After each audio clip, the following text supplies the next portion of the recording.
more quiet because I know the neighbors are home and they're already probably thinking, what is that crazy gringo doing?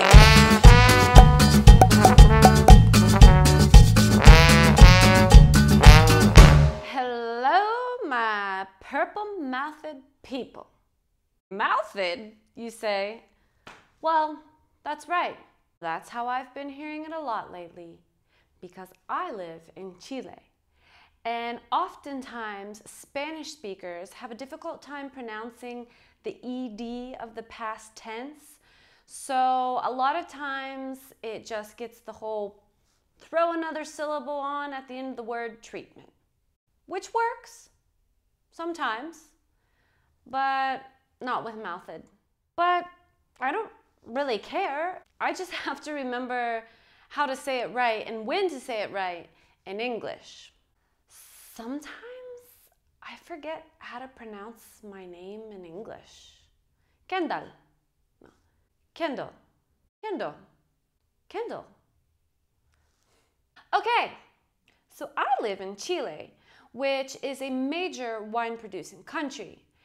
And while that's all fine and good, there are a few negatives, mainly being that non-Chilean wines are very difficult to find and expensive. And also that I found happiness 5,000 miles away from real home.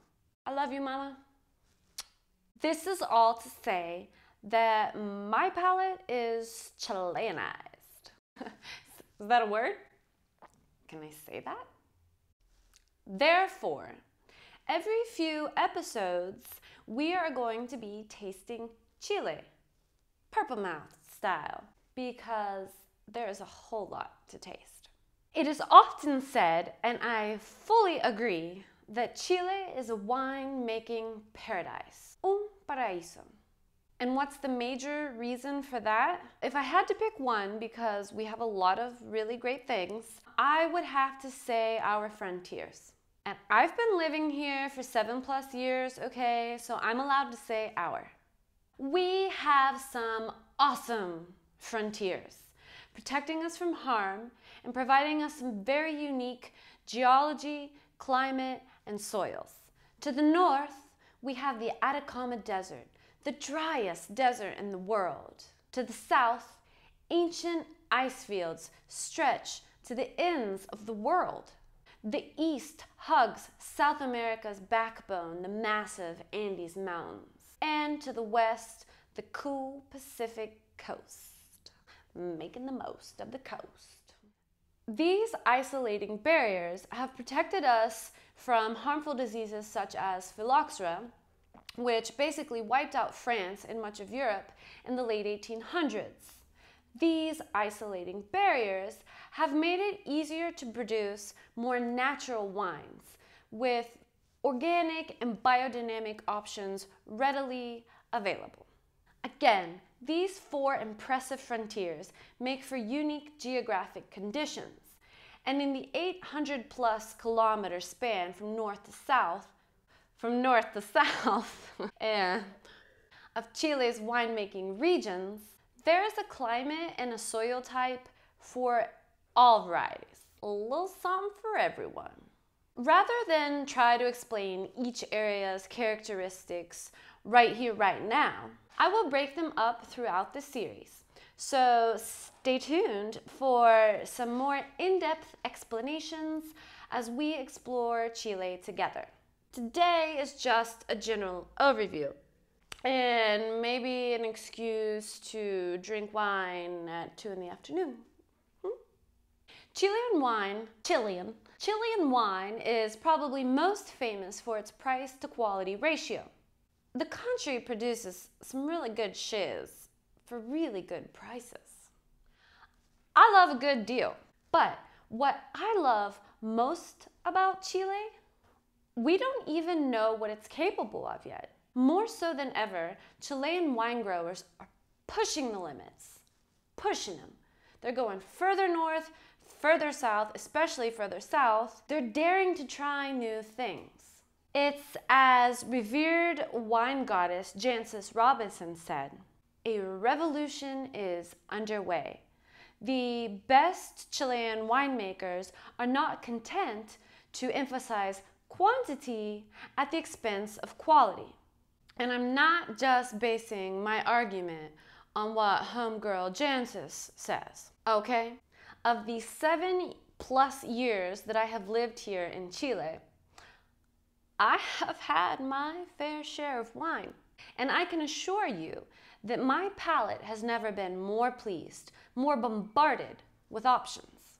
As we discussed in my last video, wherever I decide to put the link, because I don't know, I am a big fan of diversity, big fan.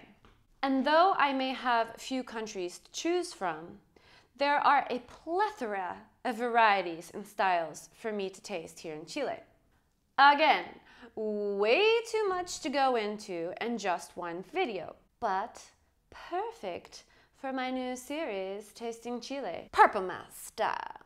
Word. I mean, we have right here Uva País, a marvelous wine that I'll drink a little more of.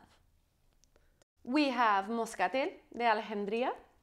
Okay, this is a very elegant Moscatel from Vinos de Patio.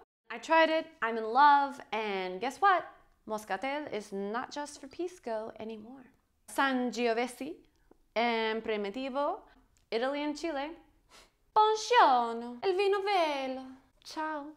Carmenere, the lost grape. And guess what, guys? Carmenere got good. And we have things like Sin Sol, rocking my palate these days. Chile's diversity is worth exploring. So as you can see, I'm really excited about this Purple-Mouthed project and doing these videos. I have a ton of ideas. I got these ideas and they're like burning through my brain. I got a microphone, yeah. Fancy schmancy. The book I read says that if I don't give you a call to action, you won't do it. So here we go. Please give me some love in the comments below. And most importantly, follow me here on this lovely YouTube channel. If you'd like to touch on a certain point or real life pairing, also leave it in the comments below. Let's do it. So here's to Chile, where wine became a passion for me. I look forward to tasting this marvelous country contigo. And remember, friends, a purple mouth is a happy mouth. Salud! Borracha comenta la gente, borracha al verte pasar, pero a ti que... ¿Por qué vino si no tomas vino? I love that phrase. I love that phrase. It's not Chilean, I don't think, I don't know, but it's Spanish. Why did you even come if you don't drink wine? Huh?